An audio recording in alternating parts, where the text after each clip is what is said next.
Ahal loirabi subadanina thengjilaklabada masu nupi laktabadugi wajaduna masu nupiga tinaba mamanabi singi mayumda jangduna masu nupibu kuithi thire adudagi hendoktuna maga tinabi mukhigi mayumdasu jangduna masu nupibu hangai mukhina nasudo angang natre leisabi pharaban chen chungba tawramnida subadanina chen chungba tawramabadi phai aduda phattanuda hek thokladi mathwai wana khumai mukhina kaisu tawroise hayeng nungalagane hek khangba haiduna nathanta lei nuwaitragana ikhoide hek leirasidana nupa macha dusu kayam watliba magi MA loigadaba khara watli khangdeda issue dubu kaisu tawramoi haibani nangbo machena mopagi damakta wajabasidi karida hangurani hoise loina khangise fare nangne ikhoidasu leiba nungaitre haibani hayengne nongalakanda ai laage ko subadani nungaitaba adu mukhina themjingbire subadani mayumda laglaga masu nupi kadaida leiramgadage haiba wakhal asida magi mathau oikre tumdana ahingada nongankre subadanina mangonda thoklaktuna leirabada nupa ahom khak laktuna bhakti hekta katlare hanubi aduna ingakna karigi wase chebema sumdawan nasu nupi ado aigi isu nupada chelaba oh subadanina kalakliba bhakti adubu okladuna haire nupa macha adudi kari hotnari doctor tamdoreda mamangdasu tamnabana tawbani ado chebe mogi isu nupi sidi yamna bu phaida uchinna chinna BA tamthaba haurabani BA se hek loiradi phagadaba mupagi mukchen ngamnaba tamiba Wiram college sida isu nupido luna tawbi anghang bu masa yanabra hoi chibema masa yanaba haido oira male subadani chalon bachangkhre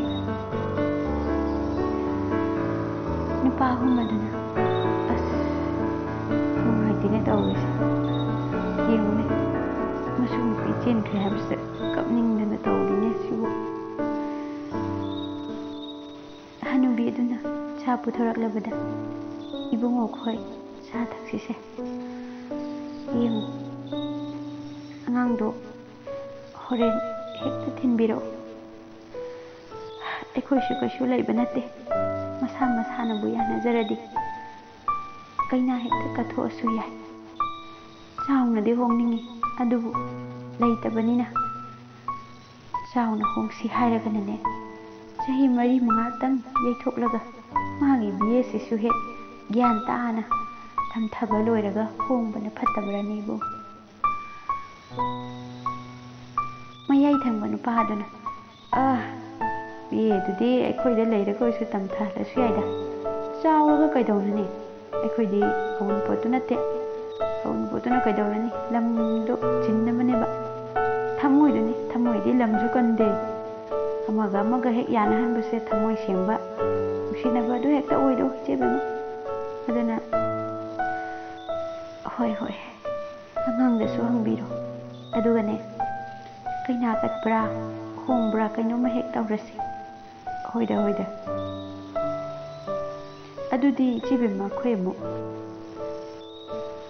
ꯍꯅꯨꯕꯤ ꯑꯗꯨꯅ ꯌꯥꯔꯦ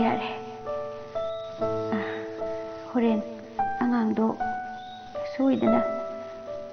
ꯊꯤꯟꯕꯤꯔꯛꯎ ꯑꯗꯨꯗꯤ ꯏꯆꯦꯕꯦꯝꯃ ꯑꯃꯨꯛ ꯍꯣꯏ ꯌꯧꯔꯣ ꯆꯦꯟꯈ꯭ꯔꯕ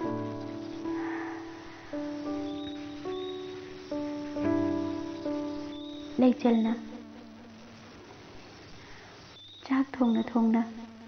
ꯃꯄꯤꯗꯨ ꯇꯞꯅ ꯇꯩꯊꯣꯛꯏ ꯂꯩꯀꯥꯏꯒꯤ ꯃꯧ ꯑꯃꯅ ꯀꯞꯀꯅꯨꯍꯦ ꯑꯩꯈꯣꯏꯁꯨꯅꯦ ꯆꯦꯜꯂꯛꯄ ꯅꯨꯃꯤꯠꯇꯣ ꯀꯌꯥꯝ ꯀꯞꯅꯤꯡꯉꯤ ꯈꯪꯕ꯭ꯔꯥ ꯑꯗꯣ ꯁꯨꯝ ꯀꯨꯏꯔꯒꯅꯦ ꯍꯧꯔꯛꯄꯅꯦꯕ ꯀꯞꯀꯅꯨꯁꯦ ꯃꯥꯒꯤ ꯃꯌꯨꯝꯗꯤ ꯊꯥꯡꯃꯩꯕꯟꯗ ꯂꯩ ꯍꯥꯏꯗꯥꯏꯅꯦ ꯑꯗꯨꯒ ꯊꯥꯡꯒ ꯀꯔꯥꯡꯗ ꯑꯣꯏꯔꯝꯃꯤꯁꯤꯗꯤ ꯑꯁ ꯊꯥꯡꯃꯩꯕꯟꯗꯅꯦ ꯃꯥꯒꯤ ꯃꯌꯨꯝꯗꯣ ꯍꯥꯟꯅ ꯂꯩ ꯍꯥꯏꯗꯣ ꯀꯩꯅꯣꯅꯤꯗ ꯚꯔꯥꯗ ꯂꯩꯔꯝꯕꯅꯦꯕ ꯑꯗꯣ ꯉꯥꯏꯍꯥꯛꯁꯨ ꯅꯣꯛꯄꯅꯤꯁꯦ ꯀꯞꯀꯅꯨ ꯑꯩꯈꯣꯏꯒꯤ ꯊꯥꯡꯒꯁꯦ ꯅꯨꯡꯉꯥꯏ ꯃꯈꯣꯏ ꯀꯔꯥꯡꯁꯦ ꯌꯦꯡꯉꯨꯅꯦ ꯒꯥꯔꯤꯒꯤ ꯑꯍꯧꯕ ꯃꯈꯣꯜꯒ ꯇꯥꯔꯤꯕ ꯇꯥꯗ꯭ꯔꯦꯗꯅ ꯁꯦ ꯉꯥ ꯆꯥꯛ ꯆꯥꯕ ꯐꯪꯗꯣꯏꯅꯦ ꯏꯕꯦꯝꯃ ꯌꯣꯟꯕꯒꯁꯦ ꯆꯠꯇꯣꯏꯅꯤꯅ ꯑꯗꯣ ꯌꯨꯝ ꯍꯣꯡꯕ ꯑꯗꯨꯝ ꯌꯥꯏꯅ ꯑꯗꯣ ꯑꯩꯈꯣই ꯄꯨꯟꯁꯤꯕꯁꯦ ꯀꯅꯥꯝꯇ ꯂꯩꯕ ꯅꯠꯇꯦ ꯃꯄꯨꯗꯨꯁꯨꯅꯦ ꯂꯩꯀꯥꯏꯒꯤꯅꯤ ꯅꯪꯗꯤ BA ꯇꯝꯃꯦ ꯍꯥꯏꯗꯥꯏ BA ꯇꯝꯕ ꯂꯣꯏꯗ꯭ꯔꯤꯕꯅꯦ ꯃꯥꯅ ꯄ꯭ꯔꯄꯣꯁ ꯇꯧꯔꯛꯄ ꯑꯩꯅ ꯁꯨꯡꯌꯥ ꯌꯥꯗꯕ ꯑꯗꯨꯒ ꯅꯨꯃꯤꯠ 6ꯅꯤ ꯁꯨꯕꯗ ꯑꯩꯕꯨ ꯐꯥꯕꯤꯔꯤꯅꯤ ꯑꯩꯈꯣꯏ ꯄꯨꯟꯁꯤꯕꯁꯦ ꯌꯥꯝ ꯁꯤꯡꯕꯅꯤ 8 ꯄꯥꯁꯅꯤ ꯍꯥꯏꯖꯕꯇꯅꯤꯀꯣ ꯈꯨꯁꯤꯡ ꯑꯃ ꯀꯩꯕꯣ 8 ꯄꯥꯁꯅꯤ ꯍꯥꯏꯕ ꯍꯣꯏ ꯂꯩꯆꯜꯗꯨ ꯋꯥꯗꯨ ꯇꯥꯔꯒ ꯂꯩꯃꯥꯏꯗ ꯈꯪꯍꯧꯗꯅ ꯇꯨꯊꯈ꯭ꯔꯦ ꯍꯩꯃ ꯀꯩꯅꯣ ꯇꯧꯏꯁꯤꯗꯤ ꯍꯩꯃ ꯃꯥꯏꯁꯤꯕꯨ ꯑꯩꯈꯣꯏ ꯄꯨꯟꯁꯤꯕꯁꯤꯕꯨ ꯂꯩꯆꯜꯗꯒ ꯆꯤꯛ ꯁꯥꯟꯅꯩꯖꯥꯠꯂꯣ ꯆꯦꯟꯗꯨꯅ ꯃꯧꯅꯥ ꯈꯔꯁꯨ ꯀꯧꯔꯨꯔꯤ ꯏꯁꯤꯡ ꯑꯝꯇ ꯄꯨꯔꯛꯑꯣ ꯍꯥꯏꯕ ꯀꯩꯗꯧꯔꯒꯦ ꯑꯩꯅꯅꯦ ꯑꯩꯈꯣꯏ ꯄꯨꯟꯁꯤꯕꯁꯦ 8 ꯄꯥꯁꯅꯦꯅ ꯍꯥꯏꯔꯨꯕꯗꯒꯤ ꯑꯁ ꯅꯣꯏꯅ ꯁꯨꯝ ꯋꯥꯔꯤ ꯂꯩꯌꯦ ꯁꯣꯝꯗ ꯇꯧꯒꯗꯕꯁꯦ ꯈꯔ ꯇꯧꯗꯦ ꯂꯩꯆꯜ ꯒ꯭ꯌꯥꯟ ꯇꯥꯔꯛꯇꯨꯅ ꯁꯣꯔ ꯁꯥꯡꯅ ꯑꯃꯨꯛ ꯍꯣꯟꯗꯣꯔꯛꯏ ꯃꯃꯤꯠꯇꯒꯤ ꯃꯄꯤ ꯆꯤꯡꯊꯔꯛꯄꯁꯨ ꯂꯦꯞꯇꯦ ꯑꯩꯁꯦ ꯌꯥꯝꯅ ꯄꯪꯉꯤꯗ ꯅꯨꯄꯤ ꯑꯣꯏꯕꯤ ꯑꯩꯈꯣꯏꯁꯦ ꯏꯄꯨꯔꯣꯏꯕꯒꯤ ꯃꯔꯨꯝ ꯊꯨꯞꯅ ꯍꯤꯡꯒꯗꯕꯅꯤ ꯑꯁ ꯑꯩ ꯀꯣꯛꯁꯦ ꯌꯥꯝ ꯉꯥꯎꯔꯦ ꯑꯩ ꯏꯆꯦꯅ ꯆꯥꯛꯇꯣ ꯈꯔ ꯑꯝꯇ ꯊꯣꯡꯕꯤꯔꯣ ꯍꯣꯏ ꯊꯣꯡꯒꯦ ꯉꯥꯁꯦ ꯅꯪꯅ ꯊꯣꯡꯕ ꯍꯧꯔꯝꯃꯕꯅꯤꯅ ꯍꯣꯔꯦꯟ ꯅꯪꯅ ꯊꯣꯡꯕꯅꯤ ꯍꯥꯏꯗꯣꯏꯅꯤ ꯑꯗꯣ ꯅꯪꯒꯤ ꯐꯤꯔꯣꯟ ꯀꯩꯀꯩꯁꯨ 이마는 불어다본 이마 하이디 그나노 제 오 아이기 이님 복나 그래도 kuina jangan 그게 hini잖아 motor 붙여도 돈이 어두분에 히데도 오므라 누가이 칸데 그 말이 마시디 카라 토르나바 motor 붙여도 돈을 하이게 bettina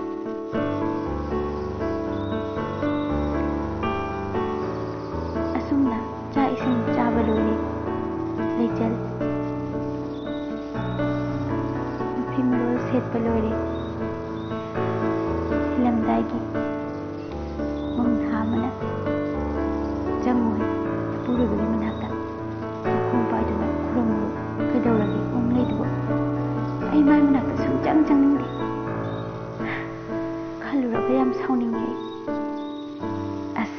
hꯧgrase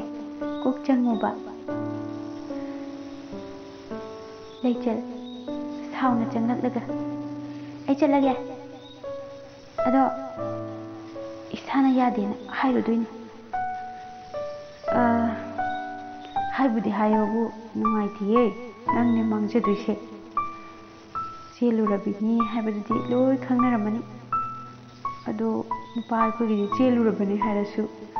leisabi ama adum lakani nangidi laoi haiba nupadi daragi mapuni isingda thangna yanbani haidana masada chauthokjaribani ne doctor tamdoini gaina doctor makukta kutumna sure leichana punsibana as nang sidiba thilamdai sida ai hatki toisi kaigina brain joiradi kamai tawni aise ado aise class ne menane haijabani ko minagane usitaba tawbajai yabana nateba yare taningre nanga leminiduse ayam talle nupa ahum laktuna mauna kharada ai bema bahnu lao silaw mabok su kisu leiba natte haire kaina kana boina tawrasine thinba chatpada isam samjinnaba thiengrani ne noibu thiengrani ne loisalone thanga karangne se thanga karangne gari lam phangdeba chatuje hidane ba hida hoi loisan nanabane asaina ne tawrabani loisan ba loi khrama oho loisan na ba tawre hai loisan ba loi hai karamano loisan ba loi hai ba nupa du solution ba loi bro loidri aduna ne loisan ba tawre hai se khangre tawrise basanti nang namara ma loisan ba tawre basanti na hai se chumme ado tada nupa do loisan lukhi gamta nupi sibudine mafi marwal set ba loi raban hoi loisalura asumna kaina katuna leiminarakpa tha ama pharakle punsibana leichal la la la la la la la la la la la la harawine to isha asidi isha yengone tu senyam se leichal suktok laga machin gadu baithok laga le senyam de ubada harawrin ne napa jage na harawri ro nangbu aikhoi ma aikhoi ba uhanduini aduga aikhoi bo uhanduini ge haigidai ne ai phaba numita asigi oireko adum saulei do kina ka punumita dina sakto yam phajabani nangna sum sukto ulai bhaya khangde nongmanonggi sum thijil pharabani se senyam se maidu leisiloba na maidu somdam ta leisiloba senyam si yenguba se leichal mamaidu tapna leisilaga kadaidagi senyam na siba laglai ro siba lagla punatimi ei daw yari ba doctor tammi haraga jwar oina tambo oiramedana sidi nangi asengba lamchatto haujikti ai sengna khangdradi kaino laiminaraga bo laiminaraga khangdradi kamai tawne ha se jwar sanabase afabaromdadi yam faine fatabadu fatte habane yengo yu thakpra thakte churup sizinade ganja ga ai chingbra chingde jwar khatana ina sanajaba se nangi ngasi senyam se hayengdi kayam khadu kidoino imungdagi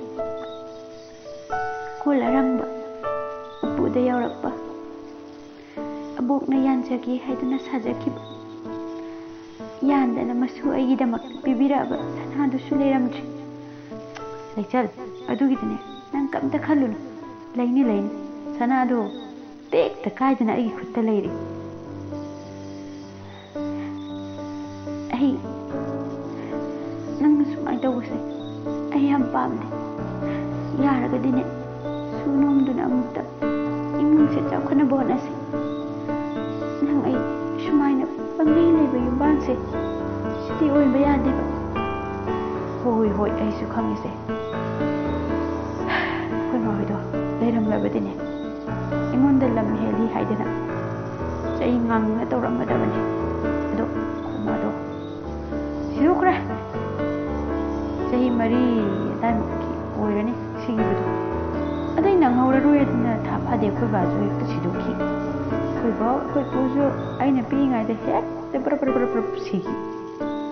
ꯑꯗꯨꯅꯅꯤꯅꯦ ꯑꯩꯁꯦ ꯀꯅꯥꯝꯇ ꯂꯩꯇꯗꯅ ꯀꯉꯥꯎꯅ ꯂꯩꯔꯝꯕꯗꯒꯤ ꯅꯪꯅ ꯑꯃꯨꯛ ꯐꯥꯖꯤꯜꯂꯛꯏꯁꯦ ꯌꯥꯔꯦ ꯇꯥꯅꯤꯡꯗꯕꯅ ꯅꯥꯔꯦ ꯑꯁ ꯂꯩꯆꯜ ꯅꯪꯁꯤꯃ ꯁꯦ ꯁꯦꯟꯌꯥꯝꯁꯦ ꯌꯥꯝꯗ꯭ꯔꯕ ꯂꯨꯄꯥ 10,000 10,000 ꯑꯅꯤꯗ ꯄ꯭ꯂꯁ ꯇꯧꯔꯒ 10,000 ꯁꯦ ꯊꯝꯖꯤꯜꯂꯨꯀꯣ ꯍꯣꯏ ꯑꯗꯨꯒ ꯆꯦꯡꯁꯨ ꯈꯔ ꯄꯨꯔꯛꯄꯅꯤ ꯆꯦꯡ ꯋꯥꯠꯂꯛꯄꯅꯤ ꯂꯩꯆꯜꯅ ꯀꯩ ꯏꯟꯁꯥꯡ ꯊꯣꯡꯁꯤꯒꯦ ꯏꯟꯖꯥꯡꯗꯣ ꯍꯥꯎꯗꯤ ꯌꯥꯝ ꯍꯥꯎꯍꯟꯅꯤꯡꯕ ꯅꯪꯅ ꯀꯔꯤ ꯍꯥꯏꯔꯛꯇꯣꯏꯅꯣ ꯈꯪꯗꯦꯅꯦ ꯌꯦꯔꯨꯝ ꯊꯣꯡꯁꯤꯔꯥ ꯉꯥꯗꯤ ꯆꯥꯃꯟꯗꯅ ꯄꯦꯜꯂꯦꯅꯦ ꯑꯩꯈꯣꯏꯗꯤ ꯊꯥꯡꯒ ꯃꯆꯥꯅꯤꯅ ꯉꯥ ꯆꯥꯕꯗ ꯁꯤꯌꯦ ꯃꯤꯒꯤ ꯗꯨꯀꯥꯟꯗ ꯄꯣꯠ ꯁꯣꯠꯃꯟꯗꯅ ꯗꯨꯀꯥꯟꯗꯥꯔꯁꯤꯡꯅ ꯑꯩꯕꯨ ꯎꯕꯗ ꯅꯨꯡꯁꯤꯗ꯭ꯔꯦ ꯗꯨꯀꯥꯟ ꯊꯣꯡ ꯂꯣꯟꯅꯤꯡꯕ ꯍꯥꯏꯕꯗꯣ ꯍꯦꯛ ꯌꯧꯔꯕꯅꯤ ꯇꯧꯁꯤꯟꯅꯅꯤꯗ ꯅꯪꯅ ꯄꯩꯁꯥꯗꯣ ꯄꯤꯔꯛꯅꯕ ꯃꯣꯏꯒꯤ ꯄꯣꯠ ꯁꯤꯡꯉꯛꯅꯕꯅ ꯀꯗ꯭ꯔꯛ ꯇꯧꯔꯤꯅꯤ ꯑꯗꯨꯝꯅꯦ ꯅꯝꯅ ꯆꯪꯁꯤꯜꯂꯣ ꯅꯈꯨꯠꯇꯨꯅꯅꯦ ꯃꯣꯏ ꯄꯣꯠꯇꯣ ꯇꯥꯞ ꯄꯥꯏꯌꯣ ꯁꯤ ꯂꯧꯒꯦ ꯁꯤꯅ ꯀꯌꯥ ꯑꯁ ꯌꯥꯝ ꯐꯖꯩ ꯁꯤꯗꯤ ꯑꯁ ꯌꯥम हावनिये कायना अदुम तौसलोमि नंबो मी फाबा हयुने नंबो पुंसीसे जोहार नते नुसीबसे जोहार नती होइने खंगे कदौरगे फरे आई चाक थोंगुरगे होय अने येरुमदो हेक्ता लैउरगे येरुम थोंगागे को ngasidi येरुम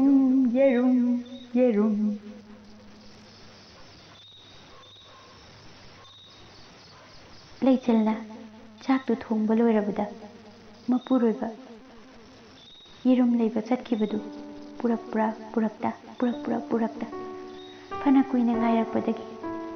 लेचल साउना सौगरी हेक्ता थोंजल चाक लोइबा कुइरबदा मपुरोइबा लाक्ट्रे लेचलना उप्पु कोई फाक्दुना येंगले ममाना सिरंबा मबुकना ममोंदा चेक्सिन्ना थमनबा पिरक्खिबा खुदोक अदो लेरमद्रे लेचल उप्पु अदो थिंजनदबिदा उप्पुगी मया अदुदा तपना फमथरगा ममाय लुक्थदुना चिंथरक्लिबा मपी अदो तैथोकजरे लेचल पेना कपनिंगलबने युम अदो क्रिक इनना अमगा युमलोनना साबनिना मखोल थोकपसु हेक इकायगुम मचिन मेलगा लेचल तुमिन्ना कपले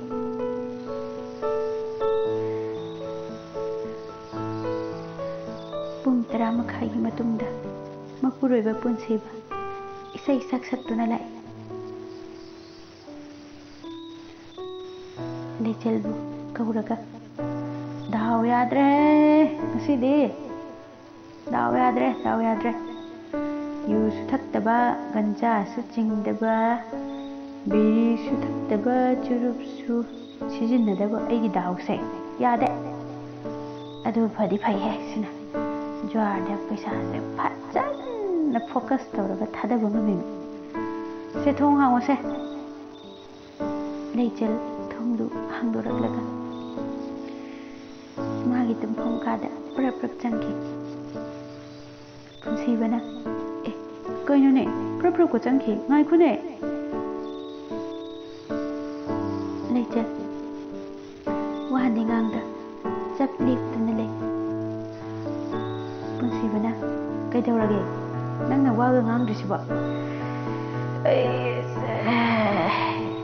ꯋꯥꯔꯦ ꯁꯩꯇꯥ ꯆꯦꯜꯂꯛꯄꯒꯤ ꯑꯗꯨꯒ ꯈꯣꯡ ꯅꯥꯝꯃꯁꯤꯁꯨ ꯅꯥꯂꯥꯗ ꯇꯥꯁꯜꯂꯨꯔꯕ ꯈꯣꯡꯗ ꯆꯥꯝꯊꯣꯛꯀꯦ ꯏꯁꯤꯡꯅ ꯑꯗꯣ ꯀꯩꯒꯤꯅꯣ ꯅꯪꯅ ꯋꯥ ꯉꯥꯡꯗ꯭ꯔꯤꯁꯤꯕꯣ ꯌꯥꯗ꯭ꯔꯦ ꯁꯩꯇꯥ ꯁꯔꯨꯁꯤꯗ ꯈꯦꯠꯄ꯭ꯔꯥ ꯀꯩꯅꯣꯝꯕ ꯇꯧꯔꯦꯅꯦ ꯁꯦ ꯂꯩꯆꯜꯅ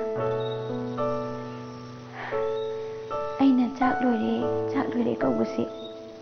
ꯂꯩꯀꯥꯏ ꯁꯥꯠꯅ ꯇꯥꯔꯝꯒꯅꯤ ꯑꯗꯣ ꯅꯪꯗꯤ ꯈꯗ꯭ꯔꯛ ꯇꯧꯔꯒ ꯖ꯭ꯋꯥꯔ ꯁꯥꯟꯅꯕ ꯆꯠꯂꯨꯔꯤꯕꯣꯏꯔꯦ ꯈꯨꯗꯣꯞꯇꯨꯗꯤ ꯈꯨꯗꯣꯞꯇꯤ ꯂꯧꯗꯦ ꯅꯪꯗꯤ ꯑꯩꯕꯨ ꯅꯨꯡꯁꯤꯕ ꯅꯠꯇꯦ ꯑꯩꯁꯨ ꯖ꯭ꯋꯥꯔꯗ ꯊꯥꯗꯣꯛꯑꯣ ꯖ꯭ꯋꯥꯔꯗ ꯏꯍꯦ ꯆꯠꯂꯣꯍꯦ ꯑꯩꯗꯤ ꯙꯔꯃ ꯈꯪꯗꯕꯁꯨ ꯅꯠꯇꯦ ꯂꯟ ꯊꯨꯝ ꯍꯥꯏꯕꯁꯤꯗꯤ ꯀꯩꯁꯨ ꯅꯠꯇꯦꯗꯅ ꯅꯨꯡꯁꯤꯕ ꯍꯥꯏꯕꯁꯤꯗꯤ ꯑꯁꯦꯡꯕ ꯏꯔꯜ ꯍꯥꯏꯔꯤ ꯌꯥꯝ ꯇꯥꯅꯤꯡꯗ꯭ꯔꯦ ꯂꯩꯆꯜ ꯃꯕꯣꯛꯅ ꯃꯥꯒꯤ ꯅꯥꯀꯣꯡꯗ ꯃꯃꯥꯅ ꯅꯨꯡꯁꯤꯅ ꯁꯤꯟꯅꯔꯝꯕ ꯈꯨꯗꯣꯞꯇꯨꯒꯤ ꯃꯔꯝꯗ ꯍꯥꯏꯔꯛꯄꯗꯣ ꯍꯟꯖꯤꯟ ꯇꯥꯔꯛꯏ ꯃꯥꯅꯅꯦ ꯈꯨꯗꯣꯞꯁꯦ ꯅꯪꯉꯣꯟꯗ ꯁꯤꯟꯅꯕꯤꯌꯨ ꯍꯥꯏꯔꯝꯃꯤ ꯅꯨꯡꯁꯤꯕꯅꯤꯗ ꯏꯃꯧꯗꯣ ꯈꯨꯗꯣꯞꯁꯦ ꯅꯪꯅ ꯆꯦꯛꯁꯤꯟꯅꯅꯦ ꯁꯤꯒꯗꯕꯅꯤ ꯅꯃꯥꯃꯛꯅꯤ ꯈꯟꯒꯗꯕꯅꯤ ꯈꯨꯗꯣꯞꯁꯤꯕꯨ ꯁꯤꯔꯕꯗꯤ ꯈꯨꯗꯣꯡꯊꯤꯕ ꯀꯔꯤꯁꯨ ꯊꯣꯛꯂꯣꯏ ꯅꯪ ꯆꯦꯛꯁꯤꯟꯅ ꯊꯝꯃꯨꯀꯣ ꯂꯩꯆꯜ ꯃꯕꯣꯛꯀꯤ ꯋꯥꯍꯩ ꯑꯗꯣ ꯍꯟꯖꯤꯟ ꯇꯥꯔꯛꯄꯗ ꯈꯪꯍꯧꯗꯅ ꯍꯤꯛ ꯂꯥꯎꯅ ꯀꯞꯊꯣꯔꯛꯏ ꯁꯤꯌꯣ ꯅꯪ ꯈꯨꯗꯣꯞꯇꯣ ꯁꯤꯔꯒ ꯀꯣꯏꯆꯠ ꯆꯠꯂꯨ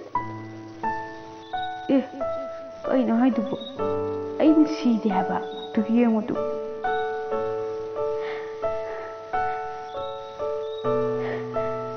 ꯖ꯭ꯋꯥꯔꯗ ꯀꯅꯥꯗ ꯁꯤꯍꯟꯈ꯭ꯔꯒꯦ ꯈꯨꯗꯣꯞꯇꯣ ꯑꯩꯒꯤ ꯏꯃꯥꯅ ꯁꯤꯔꯝꯕ ꯈꯨꯗꯣꯞꯅꯤ 이복나 이만다 비비락바 누가 낭디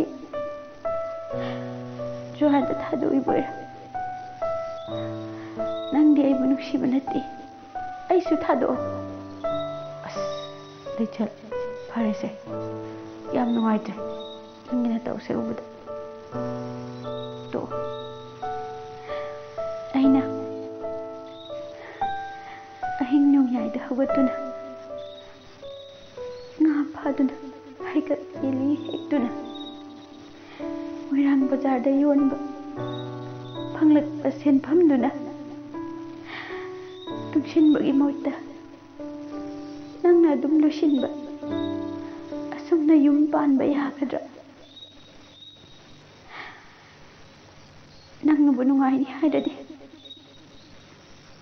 ꯁꯦ ꯑꯩꯅ ꯋꯥꯟꯗꯨꯅ ꯊꯝꯕ ꯆꯦꯡ ꯕꯦꯛ ꯍꯥꯏꯁꯦ ꯁꯤꯁꯨ ꯄꯨ ꯇꯥꯏꯊꯣꯛꯑꯣ ꯅꯪꯒꯤ ꯖ꯭ꯋꯥꯔꯗꯣ ꯄꯦꯟꯅ ꯁꯥꯟꯅꯧ ꯂꯩꯆꯜ ꯑꯁꯤ ꯍꯥꯏꯔꯒ ꯍꯤꯛ ꯀꯞꯊꯣꯔꯛꯏ ꯄꯨꯟꯁꯤꯕꯅ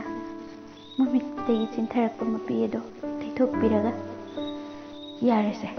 ꯑꯩꯅꯦ ꯈꯨꯗꯣꯞꯇꯣ ꯍꯌꯦꯡꯃꯛ ꯄꯨꯔꯛꯀꯦ ꯇꯣꯛꯑꯁꯦ ꯅꯨꯃꯤꯠꯇꯣ ꯄꯨꯃꯅꯤ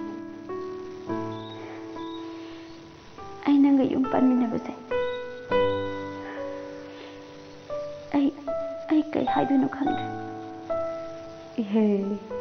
asibu wani gisibu. Farese, tumnaba tawrse. Khudokto, aina soidana hayeng hallani. Fare, tumthoko.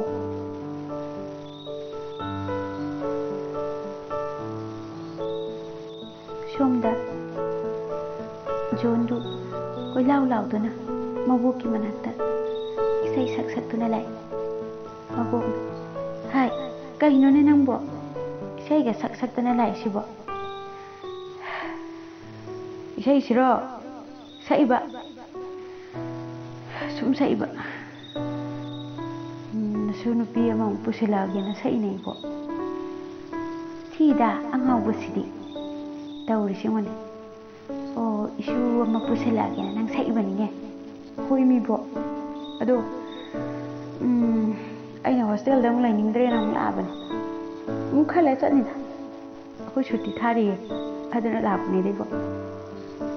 Ako chedu kamay tawrigi. Nachina na. Dililit na hayrakpado. Ay taaba ngamdida. Sanasu nung-nunggi mangsilari. Kamay na tawdoy no kangde. Oh, ibaido para manida. Ay nahayba ni. Panapapagyo oisan halo haydan. Adobo ni. Ningolo bi asyang bayum dalay tana. Kaday dalay doy no hekta hayray.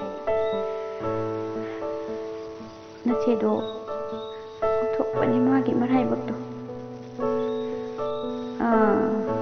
Ibaido na thangga karangda. Kui chế nó môi răng đi hiện ra bên ngoài bớt bỏ khai phal được cái lấy cái gì hay gì ở đây ta đi ai xin nó ngay thế nào phal thế wow mình xí đấy ở đây bỏ chắc tôi thùng bia kì lão mà thằng gì nó mới tani mama na ba Jeffer na John da phone tawri John, bye. Yadrene, ngasido. Thabak se cancel to batar. Ai hospital da ibaido. Shuk tu nahi pukhale ba. Ha. Kai no nang me wak tu patale. Jeffer na. Kai wena soi no ba. Oh, hadu ni wari yang chang. Phone hai di ba. Loi re. Ay laki. Yay. Lao. Karang hospital dano. Hospital na ne. Farak ki hospital ne farak ki. Kari hospital ne hai sibo. Sijada ne mi sijada.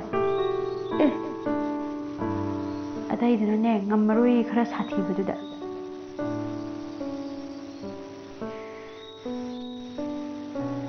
Dokter na, John ni mana telah laga. Kemain tu bukan sibo. Piba mesti kita ngeludori. Surgery tahu ready. Dokter, surgery di masa ada sukar hangsi. Hai di, mamai makta danati. Sidi. Kemain tahu ino ne, am tu haro ne. Masa di hobe tahu mandana. Ati khungpak sida bu asuk thina poi sibu kamai toy nami mama na ba Jeffer su laktuna John ki manak ta phamlari yam tan chare doctor litharagi ai se ngasidi che hoida chak cha tharu rage na chatpane yen puraga khoi tai kariya kai hai ba khoi tai hai ba mama na ba Jeffer du phak nokthore as ka one khoi ba ya ba ai se nupi samandana ne yadre ne mi gose thanga ole ba hairo wari tu tani mun lore yen puraga chatle adagidi yen je thonge fajan thongi thongba loira kanda yen do ꯆꯥꯅꯕꯅ ꯇꯧꯔꯦ ꯑꯗꯩꯗꯤ ꯑꯩꯈꯣꯏ ꯏꯕꯥꯏꯁꯤꯅ ꯀꯔꯤ ꯋꯥꯈꯜ ꯈꯜꯂꯛꯏꯅꯣ ꯈꯪꯗꯦ ꯍꯦꯛꯇ ꯀꯕꯣꯛ ꯁꯥꯗꯕ ꯌꯥꯔꯣꯏ ꯀꯕꯣꯛ ꯁꯥꯗꯕ ꯌꯥꯔꯣꯏ ꯍꯧꯖꯤꯛꯇꯩ ꯁꯥꯒꯗꯕꯅꯤ ꯀꯕꯣꯛ ꯁꯥꯗꯕ ꯌꯥꯔꯣꯏ ꯁꯤꯅꯤ ꯀꯔꯤ ꯍꯥꯏꯅꯣ ꯈꯪꯗꯦꯕ ꯑꯆꯥꯄꯣꯠ ꯑꯇꯩ ꯑꯇꯩ ꯂꯩꯔꯒ ꯄꯩꯁꯥ ꯇꯤꯡꯅꯕꯅꯤ ꯅꯨꯡꯇꯤꯒꯤ ꯀꯕꯣꯛ ꯈꯣꯏꯗꯨꯝ ꯑꯃꯃꯝꯗꯨ ꯆꯥꯔꯗꯤ ꯏꯁꯥꯗꯁꯨ ꯐꯩꯗꯅ ꯁꯤꯅꯤ ꯍꯥꯏꯁꯦ ꯑꯗꯨ ꯑꯣꯏꯇꯥꯔꯗꯤ ꯐꯔꯦꯅ ꯑꯩꯈꯣꯏ ꯆꯦꯁꯨ ꯍꯦꯛ ꯀꯕꯣꯛꯇꯨ ꯁꯥꯊꯔꯛꯏ ꯑꯩꯁꯨ ꯇꯣꯡꯉꯒ ꯀꯥꯏꯗꯅꯣ ꯈꯔ ꯆꯠꯊꯔꯨꯔꯦ ꯀꯥꯏ ꯆꯠꯂꯤꯕ ꯀꯥꯏ ꯆꯠꯅꯤꯡꯒꯦ ꯏꯟ ꯁꯣꯜꯂꯤꯕꯤ ꯃꯁꯛ ꯐꯖꯕꯤꯁꯤꯡꯗꯣ ꯌꯦꯡꯕ ꯆꯠꯂꯤꯕ ꯋꯥꯔꯤꯗꯨ ꯇꯥꯔꯛꯑꯣꯗ ꯃꯃꯥꯟꯅꯕꯗꯨꯅ ꯍꯥꯏꯔꯛꯄꯅꯤ ꯑꯩꯈꯣꯏ ꯆꯦꯅ ꯆꯨꯍꯤꯗꯣ ꯂꯣꯟꯕ ꯂꯣꯏꯔꯦ ꯀꯕꯣꯛ ꯇꯣꯠꯅꯕ ꯍꯥꯏꯗꯅ ꯌꯥꯡꯀꯣꯛꯇ ꯍꯩꯗꯣꯛꯑꯦ ꯆꯨꯍꯤꯒꯤ ꯐꯣꯡ ꯐꯣꯡ ꯁꯥꯅ ꯊꯝꯂꯤꯕ ꯈꯥꯡ ꯑꯗꯨꯗ ꯑꯩꯈꯣꯏ ꯏꯕꯥꯏꯗꯨꯅꯅꯦ ꯃꯛꯇꯣꯏꯕ ꯃꯥꯗꯤ ꯗꯥꯎ ꯌꯥꯔꯖꯥꯠꯅꯦ ꯁꯦꯟꯐꯝ ꯑꯆꯧꯕ ꯑꯃ ꯐꯪꯉꯕꯖꯥꯠꯅꯦ ꯑꯗꯣ ꯍꯔꯥꯎꯗꯅ ꯆꯦꯜꯂꯛꯄꯗ ꯃꯃꯤꯠꯇꯣ ꯊꯛꯇꯅ ꯆꯨꯍꯤꯒꯤ ꯈꯥꯡꯗꯨꯗ ꯃꯈꯣꯡ ꯄꯥꯛ ꯑꯃꯗꯤꯅꯦ ꯀꯩꯅꯣ ꯁꯕꯦꯠ ꯂꯥꯎ ꯅꯦꯠꯁꯜꯂꯨꯔꯕꯖꯥꯠꯅꯤꯗ ꯆꯕꯦꯠ ꯂꯥꯎꯅ ꯅꯦꯠꯁꯜꯂꯨꯔꯕ ꯆꯝꯄꯜꯁꯨ ꯆꯦꯜꯂꯛꯄꯗꯨꯗ ꯇꯨꯗꯅ ꯇꯠꯈ꯭ꯔꯦꯌꯦ ꯆꯝꯄꯜꯒ ꯇꯣꯡꯗ꯭ꯔꯦ ꯑꯗꯩꯗꯤ ꯏꯕꯥꯏꯗꯣ ꯑꯗꯨꯝ ꯂꯥꯎꯔꯕꯖꯥꯠꯅꯤ ꯃꯈꯣꯡꯗꯨ ꯊꯤꯅꯅꯦ ꯄꯣꯛꯏꯁꯦ ꯍꯣꯏꯅꯦ ꯐꯅ ꯀꯨꯏꯅ ꯅꯞ ꯂꯩ ꯍꯥꯏꯔꯤꯌꯦ ꯐꯖꯔꯝꯃꯅꯤ ꯑꯗꯨꯗꯤ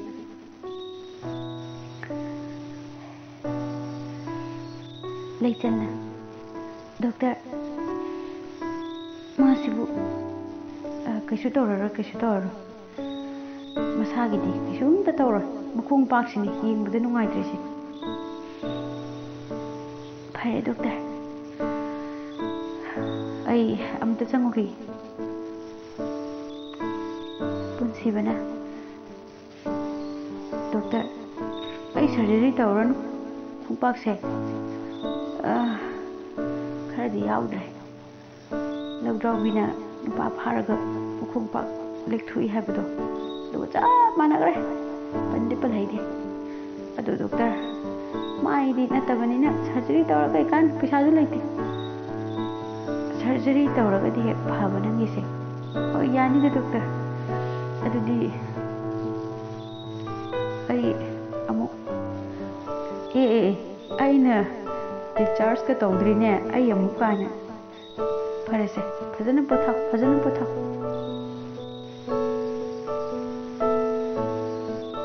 ꯁꯣꯝꯗ ꯃꯕꯣꯛ ꯍꯟꯅꯨꯕꯤꯅ ꯀꯩꯗꯧꯔꯖꯥꯠꯅꯣꯅꯦ ꯃꯥꯕꯨ ꯍꯜꯂꯛꯇ꯭ꯔꯤꯁꯤꯕꯣ ꯇꯧꯅꯤꯅꯦ ꯃꯗꯨꯒꯤ ꯑꯉꯥꯡꯗꯣ ꯆꯥꯛ ꯆꯥꯅꯕ ꯆꯠꯈ꯭ꯔꯒ ꯃꯨꯈꯤꯅ ꯁꯨꯕꯗꯅꯤ ꯅꯪꯗꯤ ꯍꯣꯇꯦꯜꯗꯁꯨ ꯅꯣꯡꯃꯇ ꯊꯣꯛꯂꯛꯇꯦ ꯄꯨꯟꯕꯔꯁꯨ ꯄꯨꯟꯗꯦ ꯁꯦ ꯑꯩꯅ ꯅꯪꯒꯤꯅꯦ ꯀꯣꯡ ꯀ꯭ꯋꯥ ꯄꯨꯔꯛꯏꯅꯤ ꯅꯪ ꯆꯥꯒꯜꯂꯦ ꯈꯪꯗꯅ ꯌꯥꯝ ꯐꯔꯦ ꯆꯥꯗꯕ ꯀꯨꯏꯔꯦ ꯅꯪꯒꯤ ꯃꯣꯕꯥꯏꯜ ꯐꯣꯟ ꯇꯤꯂꯤꯂꯤꯠꯇꯣ ꯌꯥꯎꯔꯛꯄ ꯅꯠꯇ꯭ꯔꯣ ꯀꯤꯄꯦꯗꯇꯣ ꯌꯥꯎꯔꯦ ꯏꯕꯨꯡꯉꯣꯒꯤ ꯅꯝꯕꯔꯁꯤ ꯃꯤꯠꯁꯨ ꯌꯥꯗ꯭ꯔꯕꯅꯤꯅꯦ ꯇꯧꯔꯤꯁꯦ ꯑꯗꯨꯒꯤꯗꯤꯅꯦ ꯀꯝ ꯈꯜꯂꯨꯁꯦ ꯑꯩꯅ ꯈꯔ ꯅꯉꯣꯟꯗꯒꯤ ꯃꯤꯠꯁꯦ ꯈꯤꯇꯪ ꯐꯔꯤ ꯅꯪꯅꯅꯦ ꯅꯨꯡꯗꯥꯡ ꯇꯨꯝꯗꯅ ꯐꯅꯦꯛ ꯂꯣꯟꯕ ꯑꯗꯨꯒꯤꯅꯤ ꯁꯦ ꯇꯧꯔꯕꯅꯤ ꯃꯤꯡ ꯆꯠꯂꯦ ꯃꯨꯈꯤꯅ ꯑꯁꯤ ꯍꯥꯏꯔꯒ ꯁꯨꯕꯗꯅꯤꯗ ꯐꯣꯟꯗꯨ ꯄꯤꯔꯛꯑꯦ ꯖꯣꯅ 이보 그도록이 ꯆꯥꯛ ꯆꯥꯕ ꯆꯠꯈ꯭ꯔꯒ ꯍꯧꯖꯤꯛ ꯐꯥꯎꯕ ꯂꯥꯛꯇ꯭ꯔꯤꯁꯤꯕꯨ ꯀꯝꯗꯧꯔꯤꯅꯣ ꯊꯦꯡꯉꯦꯅꯦꯍꯦ 이보ꯛ ꯂꯥꯛꯑꯗꯕꯅꯦ ꯉꯁꯤꯒꯤꯗꯤ ꯂꯥꯛꯑꯔꯣꯏꯒꯦ ꯑꯩꯈꯣꯏ ꯆꯦꯅ ꯂꯦꯛꯊꯣꯛꯈ꯭ꯔꯣꯌꯦ ꯑꯗꯣ 이보 ꯑꯩ ꯊꯝꯃꯒꯦ ꯏꯁꯤꯡ ꯈꯧꯔꯥꯡꯕꯅ ꯂꯣꯏꯔꯦꯀꯣ ꯐꯔꯦꯀꯣ 이보 ꯊꯝꯃꯦ 이ꯁꯤꯡ ꯌꯥꯝ ꯈꯧꯔꯥꯡꯉꯦꯕ ꯀꯔꯤꯅꯣꯅꯦꯍꯦ ꯃꯥꯏ ꯃꯑꯣꯡꯁꯤꯕꯨ ꯃꯨꯈꯤ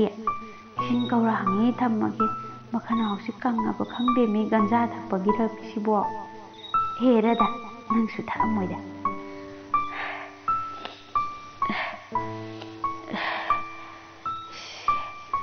ꯏꯁꯤꯡꯁꯨꯅꯦ ꯃꯩ ꯂꯥꯛꯇꯗꯅ ꯍꯦꯛ ꯂꯨꯝꯗ꯭ꯔꯦ ꯑꯏꯪꯕ ꯊꯧꯕꯗꯒꯤꯅꯦ ꯂꯣꯛꯀꯁꯦ ꯊꯨꯡꯂꯤ ꯊꯨꯡꯂꯤ ꯇꯧꯔꯗꯅ ꯈꯪꯗ꯭ꯔꯦꯗ ꯃꯨꯛꯈꯤ ꯇꯧꯔꯤꯁꯦ ꯑꯣ ꯃꯇꯝꯗꯨꯒꯤꯅꯤ ꯍꯧꯖꯤꯛꯁꯦ ꯌꯦꯡꯉꯨ ꯏꯪꯊꯝꯊꯥ ꯆꯪꯉꯛꯑꯦꯗꯅ ꯑꯗꯨꯒꯤꯅꯤ ꯃꯤꯁꯤꯡꯁꯦ ꯂꯣꯛ ꯊꯨꯡꯂꯤ ꯊꯨꯡꯂꯤ ꯇꯧꯅꯕ ꯉꯥꯛꯇꯅꯤ ꯐꯔꯦ ꯑꯩꯁꯨ ꯆꯠꯂꯒꯦ ꯏꯃꯧ ꯅꯨꯄꯤꯗꯨꯅꯅꯦ ꯎꯗꯕꯗ ꯀꯣꯏꯊꯤ ꯊꯤꯔꯝꯃꯅꯤ ꯅꯪꯒꯤꯗꯤ ꯅꯃꯧꯋꯣ ꯅꯁꯨꯋꯣ ꯀꯣꯏꯂꯥꯡ ꯇꯥꯡꯉꯝꯃꯅꯤꯗꯣ ꯑꯩꯒꯤꯗꯤ ꯆꯤꯛ ꯆꯤꯛꯄ ꯑꯣ ꯃꯔꯛ ꯃꯔꯛꯇꯅꯦ ꯑꯩꯅ ꯄꯨꯔꯒ ꯍꯦꯛ ꯂꯥꯛꯁꯤꯉꯥꯏꯗꯅ ꯐꯔꯦ ꯆꯠꯂꯒꯦꯀꯣ ꯍꯣꯏ ꯍꯣꯏ ꯄꯨꯟꯁꯤꯕ ꯃꯥꯒꯤ ꯃꯈꯣꯡ ꯑꯗꯨ ꯅꯥꯕ ꯐꯔꯗꯨꯅ ꯑꯃꯨꯛ ꯍꯥꯟꯅꯒꯨꯝꯅ ꯀꯣꯏꯆꯠ ꯆꯠꯄ ꯍꯧꯔꯛꯏ ꯈꯣꯡꯄꯥꯛꯁꯦ ꯌꯥꯎꯖꯗ꯭ꯔꯒꯁꯨ ꯆꯠꯄꯗꯤ ꯈꯔ ꯈꯔꯗꯤ ꯉꯝꯃꯤꯌꯦ ꯇꯧꯔꯤꯁꯦ ꯂꯩꯆꯜ ꯀꯗꯥꯏꯗ ꯂꯩꯒꯦ ꯂꯩꯆꯜꯗꯨ ꯃꯄꯨꯔꯣꯏꯕꯅ ꯀꯧꯕꯗꯨ ꯇꯥꯔꯤꯕꯅꯤ ꯑꯗꯨꯕꯨ ꯈꯨꯝꯂꯣꯏ ꯍꯥꯏꯅ ꯈꯨꯝꯂꯛꯇ꯭ꯔꯦ ꯄꯨꯟꯁꯤꯕꯅ ꯀꯥ ꯈꯨꯗꯤꯡꯒꯤ ꯆꯪꯗꯨꯅ ꯊꯤꯔꯛꯂꯤ ꯂꯩꯆꯜꯅ ꯊꯤꯌꯨ ꯊꯤꯌꯨ ꯑꯩꯗꯤ ꯀꯥꯆꯤꯟꯁꯤꯗ ꯂꯣꯠꯂꯒ ꯂꯩꯔꯦ ꯅꯪ ꯉꯁꯤ ꯅꯨꯡꯉꯥꯏꯅꯤꯕ ꯅꯪ ꯉꯁꯤꯅꯅꯦ ꯌꯥꯝ ꯊꯤꯅ ꯅꯨꯡꯉꯥꯏꯅꯤ ꯍꯥꯏꯁꯤꯅꯦ ꯑꯁ ꯂꯩꯇ꯭ꯔꯦꯅ ꯇꯧꯔꯤꯁꯦ ꯐꯔꯦ ꯑꯩ ꯆꯠꯂꯒꯦ ꯑꯗꯨꯗꯤ ꯌꯥꯒꯗ꯭ꯔꯥ ꯁꯤꯕꯣ ꯃꯣꯏ ꯁꯅꯥꯁꯦ ꯁꯤ ꯍꯦꯛꯇ ꯄꯨꯔꯒꯦ ꯂꯩꯁꯨ ꯂꯩꯇꯦꯗ ꯂꯩꯆꯜ ꯀꯥꯆꯤꯟꯗꯨꯗꯒꯤ ꯇꯞꯅ ꯊꯣꯛꯂꯛꯇꯨꯅ ꯄꯨꯟꯁꯤꯕꯒꯤ ꯃꯅꯥꯛꯇ ꯂꯦꯞꯂꯒ ꯁꯅꯥ ꯄꯨꯔꯒꯦ ꯍꯥꯏꯔꯤꯔꯣ ꯄꯨꯟꯁꯤꯕ ꯈꯪꯄ꯭ꯔꯦ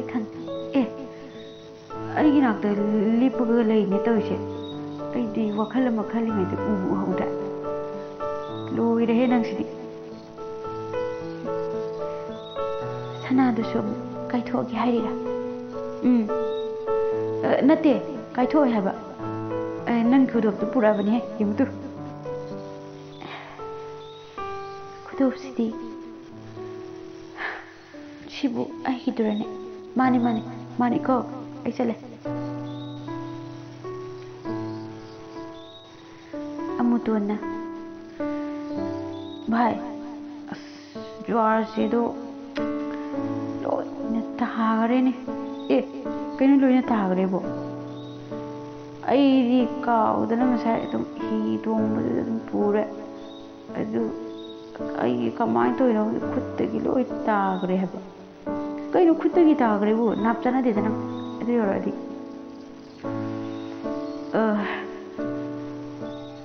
ꯍꯤ ꯇꯣꯡꯅꯦ ꯑꯩꯒꯤ ꯐꯨꯔꯤꯠꯁꯦ ꯑꯩ ꯁꯨꯝ ꯁꯨꯒꯦꯅ ꯇꯧꯕ ꯐꯨꯔꯤꯠꯄꯣ ꯍꯣꯏꯃꯤ ꯐꯨꯔꯤꯠ ꯑꯅꯤ ꯂꯤꯠꯁꯜꯂꯛꯄꯅꯦꯕ ꯃꯄꯥꯟ ꯊꯪꯕꯩ ꯁꯦꯡ ꯂꯧꯊꯣꯛꯑꯦ ꯑꯗꯨꯒ ꯁꯨꯒꯦꯅ ꯑꯩꯁꯦ ꯏꯁꯤꯡꯗ ꯊꯥꯗꯔꯦ ꯖꯣꯔꯁꯦ ꯌꯥꯎꯈꯤꯕꯗꯨ ꯈꯪꯅꯤꯡ ꯅꯤꯡꯁꯤꯡꯉꯦ ꯌꯦꯡꯉꯦ ꯑꯗꯨꯕꯨ ꯂꯩꯔꯝꯗꯕ ꯍꯥꯏꯗ ꯑꯁ ꯂꯣꯏꯔꯦ ꯁꯥꯏꯁꯤꯗꯤ ꯖꯣꯔꯁꯤꯁꯨ ꯑꯝꯇ ꯐꯪꯕ ꯅꯠꯇꯦ ꯑꯃꯇꯪꯗꯤ ꯌꯣꯜꯂꯦ ꯍꯥꯏꯕꯅꯤ ꯅꯪꯁꯨ ꯀꯅꯥꯗꯅ ꯌꯣꯜꯂꯤꯕꯣ ꯐꯩꯖꯥꯎꯗ ꯑꯩꯗꯤ ꯂꯩꯕ ꯆꯠꯄꯗ ꯇꯜꯂꯦꯃꯦ ꯑꯃꯨꯇꯣꯟꯅ ꯍꯥꯏꯔꯛꯄꯅꯤ ꯄꯨꯟꯁꯤꯕꯅ ꯍꯦ ꯑꯩ ꯂꯩꯊꯒꯦ ꯑꯩ ꯍꯦꯛꯇ ꯂꯩꯊꯒꯦ ꯉꯁꯤꯗꯤ ꯄꯨꯟꯁꯤꯕ ꯐꯜꯂꯒ ꯏꯁꯩꯒ ꯁꯛꯇꯨꯅ ꯑꯃꯨꯛ ꯐꯩꯖꯥꯎꯒꯤ ꯗꯨꯀꯥꯟ ꯇꯝꯅ ꯂꯥꯛꯏ ꯗꯨꯀꯥꯟꯁꯤꯗꯤ ꯀꯩꯅꯣ ꯊꯣꯡ ꯂꯣꯜꯂꯤꯔꯣ ꯍꯥꯡꯉꯤꯔꯣ ꯁꯤꯕꯣ ꯇꯪꯈꯥꯏ ꯂꯣꯟꯕ ꯇꯪꯈꯥꯏ ꯍꯥꯡꯕ ꯇꯪꯈꯥꯏ ꯂꯣꯟꯕ ꯇꯪꯈꯥꯏ ꯍꯥꯡꯕ ꯗꯨꯀꯥꯟꯒꯤ ꯃꯄꯨ ꯂꯩꯕ꯭ꯔꯣ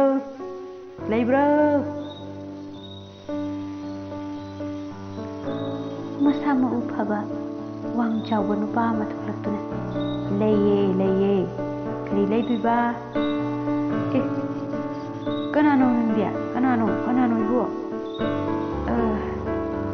phaijaw gi machan phaijaw nahan kai di udena mapalam da leiruba adunan wajar se talai ta unida yai ado akoi bana amtam unaninge na haira pusa ko yabani kaigino ai dum singni kai dorage adui natida adui nati kai haidu namde adui nati aka hoine ai di mingong kitang leshin na kaura kadra am pakhaluram pare changsi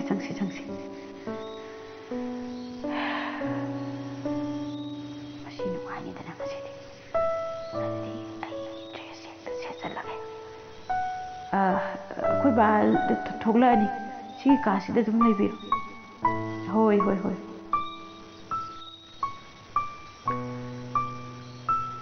Nupadu pulis ki dress se chalaga kaadu da changlai punsi bana leiri ba kaadu thonglon jilaga jar che hai ki badai se jar che pirage koi pulis mane ai pulis ne pulis phaijaw gi macha ne aise phaijaw gi macha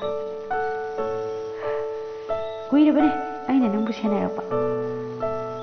nangi nupi bu nang na wahalle purak pa sel thum pungna nang na loisil kari no ba sida bu nungai se hayang wai na chakhat pa sunga moi nate ai kanone jar se aina leijaraga sune aina sanagadaba nate kari sanagadaba nataba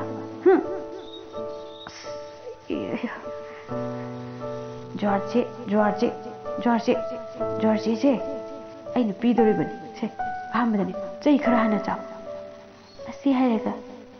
hanjin punsibada likchaiduna kansile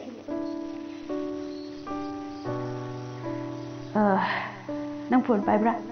paide leirame adu yon thokre jwarda natra police tuna mungi number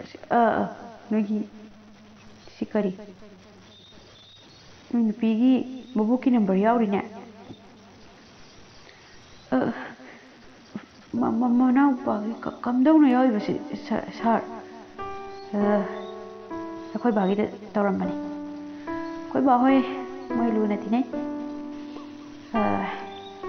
ai to thale Jona phone parak laga hello nagi nabai do aina sida jwar sanaba tambina bai dana phaduna leire lauta do Jona hayrak padagi bulisuna lauta do sir akhoi baibu kai marhal gi damakta phabiri no sir jwar sanabani dana jwar sanabu bu afaba thabak law jwar che leiba lai ado yam thuna lakna bado hoi ai hojik thanga karang de leijari yam phare adudi makha thangbagi thungal ahum subada lakadaba phaijaw khangi ko khange adudi yam phare lakna bator aduga magi nupi dusu purakadabani hoi phare phani sir asumna Jona machebu puraga lai leijalna inspector kaigini aigi puruba phabiri sibo kaigino hayo inspector sir akhoi jese mathwa yamna ware thadokani jwar sanabagin kitang khangan ge tawbuni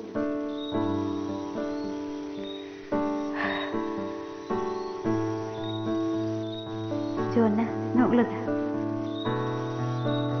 resto yam maliko bakchaye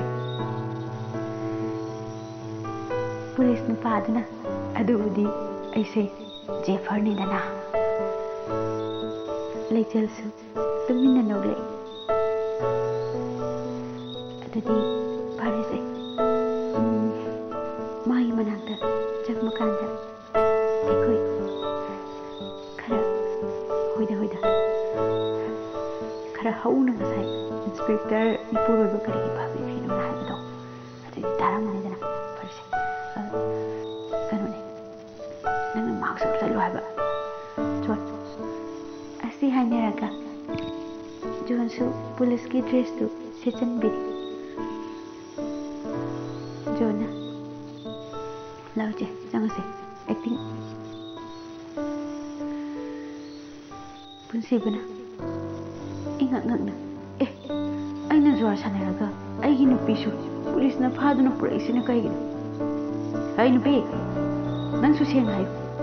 nangi nupa si jwar sanaba matamda nangna kangkhali haina kangkhat khali khode khali kangkhade ai di kangkhat chade ai di kaidobu kisu kangkhaluni kaidobu su kangkhaluni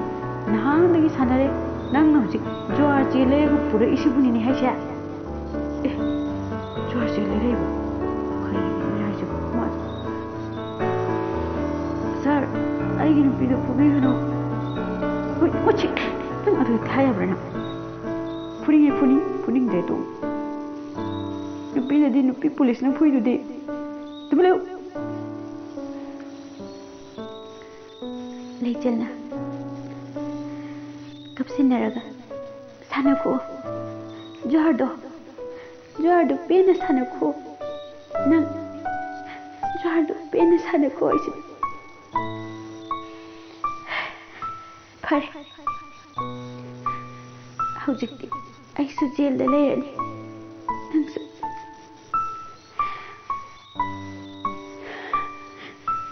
nang aigi si khudol su mafam khangdana mangan khan sibana kahin lechal nang haidubo ai jwara mahana sanara roi hey tawshinanu ko lechal na jwar chedu puthorak laga karigi jwar sanaroi dori banu dhapusi se jwar se pena sanagi haiduna amukta haibiyu che se pairaga se ai sanarara ai jwara mohana sanaroi phare masidi nang thadok pirabani matung ne laurabadi nang aina kaidogiyo John du Jeffer da khut khatlaga mapanda thoklo haiduna ingi tawtuna kauthokre kibu kine bhai nang na police habada hoi ni ai shu mana ba haiduna ngarang na dagi tammi ai ding sai ise da wangang bakra horamaga marks to oirom thangbai mari do tataktana ne mai da phatam leithoraba adura hoi ni aina nang wa kaya ngang de na khalleba phare se hujikti kamai tau tare ai ki dress se lage aduga ai hekta tau tarake khara mal haluko hoi iba chalase la ai chara mohana sanara roi da bade John ai na chebu hala roi leichel du asengkira hoi asengkini ai nang bu hala roi hai John nang namana ba Jeffer do mahabu kauru hoi je Jefersu lakpro haise. Au lai ba. John du kumlam laga noktuna chenthokre.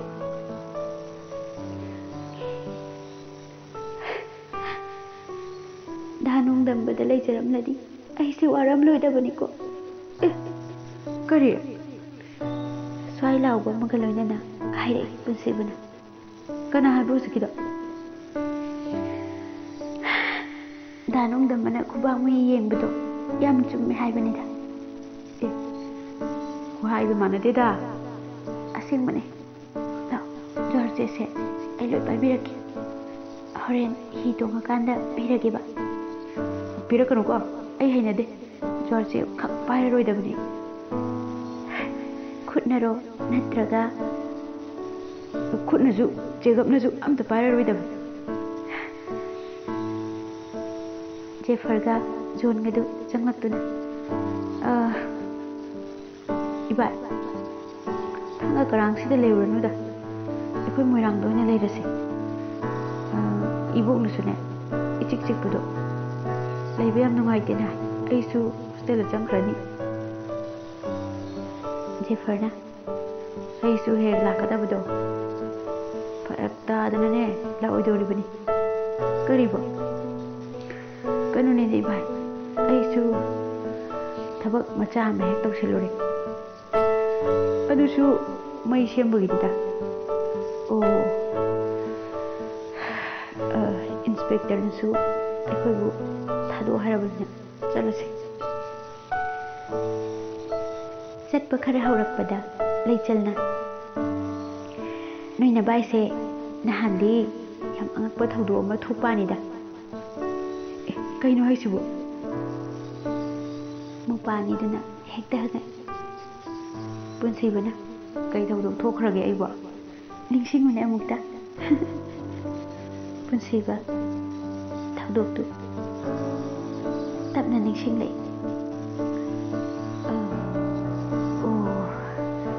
ai pura beran tawrisi ai dudu kana no jan mune kul rang belaki Kaino murum sorry debo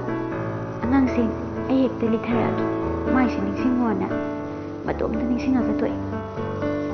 leichalna wari do ithare Punsiba unda waram duda Leichal aine asidi meeting aruba ma lai amda chalu ki ko karigi meeting no Juar sanabagi anauba method amagi meeting lo hek hauraga juar nangoina sananinga bro sanahangene dudia asi ekta harakani ba pamu ba tau siune ipa hepak ta kai mai khuchuba phi ma ilaga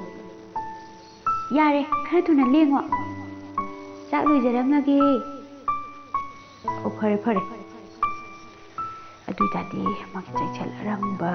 kham silare kainu ne to siba asidi maiju putkra mam sile ne to se du hekta chatpa dani mama dana munsi badu machinda murum solaga lai amam batalak tuda kanano masak masa khangdaba mana kol arangba du tap launa laki bukhamsu khujaisu kadom daginu khangde sat hekta laki Punsiba yamna ki gali Punsibana kanano jigidu aibu mabu fugai na bangam kidro but ojalo jigidu but ojalo hausibu kai thano bu khangje lagtre kai tha khudingi thang jese kalla jalo bhai sibo kon arang bola ki bu ai bu thi gadro ati mai tosla chuma ngalap te udemi am ki seinek ose Punsibagi mananganda kutum namu dak launa sure kono jano ai ngamaroida ai hekta chilage as ki jabuna loe मेरा थागी थांग जैसे हम कन जाने को ओई माँ किए लेचलदा पुंसीबना असमना तमखिबदु लेचलना आंगांगनी दुगी ममांगदा हेक्ता लिथोरे जोनगा जेफरगसु कन्न नोक्थोरे पुंसीबना अस नंगसिदिबा वारीसे लोइबु हेक्तमे वारु नोइ भाई अदुगी कोल अरंबदो अइंगोंदा लई ए कइनो हाइसिबु जोना इबाइना नोंमगी इमुंगदगी होंदोकसे इमुंग वाबा तारे हाइदना नुमितो अइना हेक लाकपनिदना हा नंगना नोइ याम सिल्लेको जेफरना नोकलगा अदो मथंग ज्वार सानखिदुइरो इबाइसिबो इंस्पेक्टर दुदी इबाइ लेबा मफमदा ओइचा चतुना लेगनी हाइरि हेरा मदु ओइबकुदि यारो अदुबने अइ ज्वारति सानरोइ यम कीबा खंगद्रा जिक अनौबा ऑर्डर ने हाइ ज्वार सानबा सिंगसे येंसिनबा हाइदना इंस्पेक्टर खरा थादोएन हाइने ओ कयादा साथीनो फुफु लाफु येंगुने जैफम लेरिसे पुंसीबना जैफम सिंगदु उले लेचलदी नुंगाइतबा खितंगदि पोइ अमुकसु होइदा सिनदि फाइ खरा खंगहनबसिना हाइमा अइखोइसे वारी दुम सानरगा लेरे लाओ अंगांसे जेफरना अइ हेक्ता होलगे हिसे जेफरना हि अदु होनबा हौइ जोना इचे इबाइना पमजबा ज्वार चेदु पुक पीख्रो कइदौगे लेचलना इहे काविने इदे धापुनसे से नंगना पमजबा ज्वार चेसे मसीना अइ खीर पुंखी खीरे एमता लौनिंगद्रे कदा ज्वार चेदो पिरो अइ मसीनाने इमुंग मनु वहालिबा नंगे अवाबदा अइना थमोइ कनसिनदुना येंगदुना लेखिबा अइगी ज्वारगी मयाइना अइ हम इंदे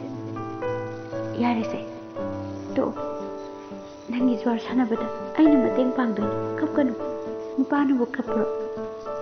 यारे कदा सेदो असे हाइरगा लेचलगी खुत्तगी ज्वार सेदु ताप लाउना लागा इसिंग याइदुदा लाक्तना लंथख्रे